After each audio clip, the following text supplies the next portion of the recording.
Hey guys, what's up? I know many of you struggle when playing in the gold lane. Some of you might even be on a losing streak there, and honestly, I can't blame you. First of all, it's not easy, especially if you're a gold laner. You're usually the first one to be targeted in a clash, or you're the first priority for the enemy's core or jungler. But don't worry, because I've got some tips you can use in your next game.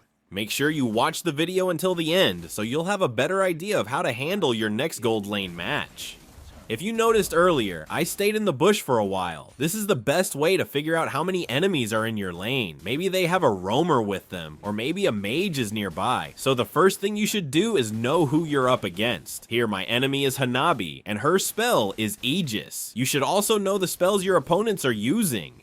Here, the enemy's core actually died early, which is a big advantage for us. But our roamer, Saber, kind of overextended and got himself killed. I tried to help him, but there was really nothing I could do. In the early game, you really don't need to trade kills, especially if you don't have any items yet. This is a common mistake that some gold laners make, especially those using the Inspire spell. I kind of wasted my flicker there. I tried to dash to gain some extra energy, but it didn't actually give me enough, so I ended up just using flicker to get out safely.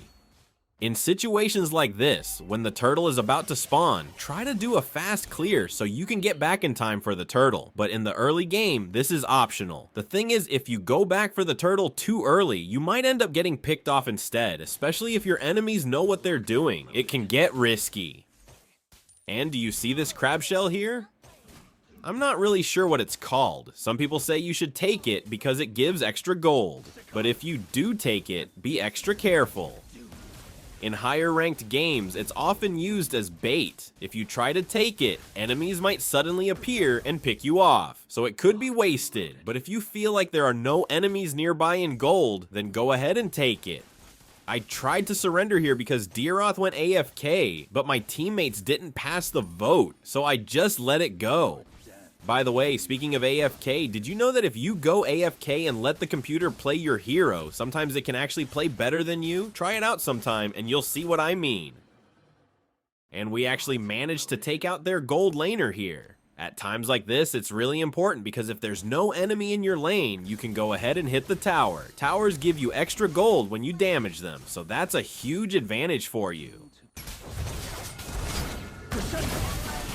But I just want to remind you that what I'm saying here really depends on how your game goes. Maybe the Mlbb you're facing doesn't even have Aegis as her spell, or maybe it's a completely different hero, so don't expect that just because someone says, oh, this is what Daniel taught, so I'll do it. You'll automatically win. I'm not saying these tips will give you a 100% win rate if you follow them exactly. Every game is different, which means every situation is different too.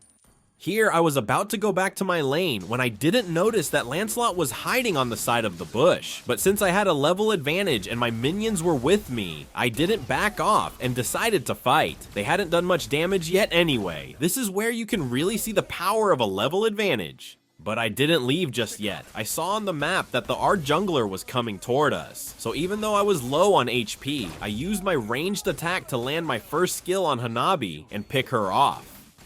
Sometimes what really annoys me are gold laners who don't know how to play cautiously. I can't blame you too much though, because I've made mistakes in gold lane too. I'm not a pro player like Kelra, but ideally, if you're a ranged hero and the enemy jungler comes to gank you, you shouldn't just leave like it's nothing. You can still use your range or basic attacks even if you have very little HP left.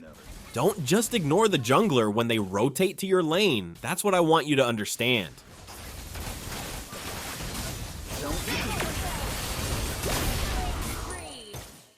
By the way, after 5 minutes, you can start trading lanes with your EXP laner. To be honest, I don't really know why some players do this, so go ahead and explain in the comments section why you think it's necessary to swap the gold lane and EXP lane. Sometimes what I do as a gold laner after the 5-minute mark is look for ways to farm efficiently. Sometimes I rotate to the mid lane and help with objectives. I don't just stay in the gold lane for too long anymore. Since I'm a Granger user with Sky Piercer, I need to build stacks on my Sky Piercer, and you can't really do that just on minions. You need to kill heroes. To do that, you have to leave your lane sometimes and look for heroes you can take down. That way you can quickly fill up your Sky Piercer and maximize your damage. So for me, as Granger, I don't stay in my lane for too long. It also depends on which hero I'm using. There are also gold laners who just focus on farming, and that's something you should avoid. For example, if you already have 2 to 3 core items, you don't need to finish your full build before joining a clash or helping your teammates in a fight. I had a teammate gold laner who always said, item first, and would avoid clashes. As a result, we lacked damage during fights, and at the same time, the enemy gold laner was building items faster. That's why sometimes we end up losing. If you focus too much on farming, your teammates will fall behind because they lack damage in team fights. So if you're a gold laner, once you've built your boots and 3 core items, you can definitely keep up in clashes.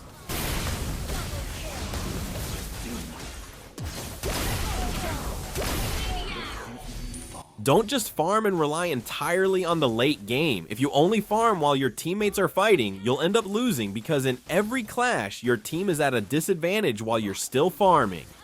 But it's a different story if you're using a different hero. Like I said earlier, every game is different. Now, if your enemies have an advantage and you're a gold laner who's behind in the early game, what should you do? This is when the item first approach makes sense. If possible, farm safely and rely on the late game, especially if you're using a marksman hero who only becomes strong in the late game.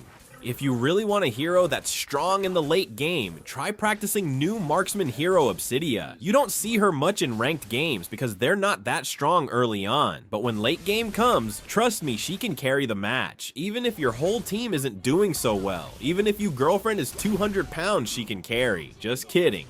We're doing Lord now because we're about to finish the game. Oh, by the way, sorry if I'm using an AI voice again. Right now, I'm practicing reading because I'm not quite ready to use my real voice yet in English. For those of you who requested that I just use my real voice, don't worry, it'll come. Just be patient and we'll get there.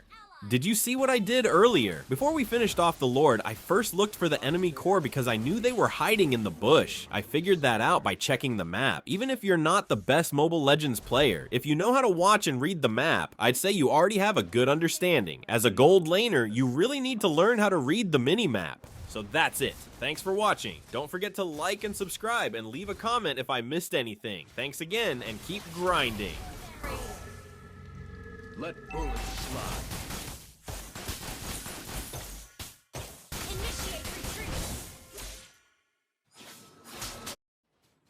Don't you dare, Symphony of Doom.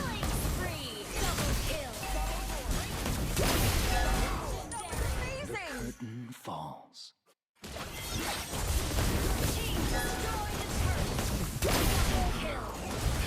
vibrato abuse.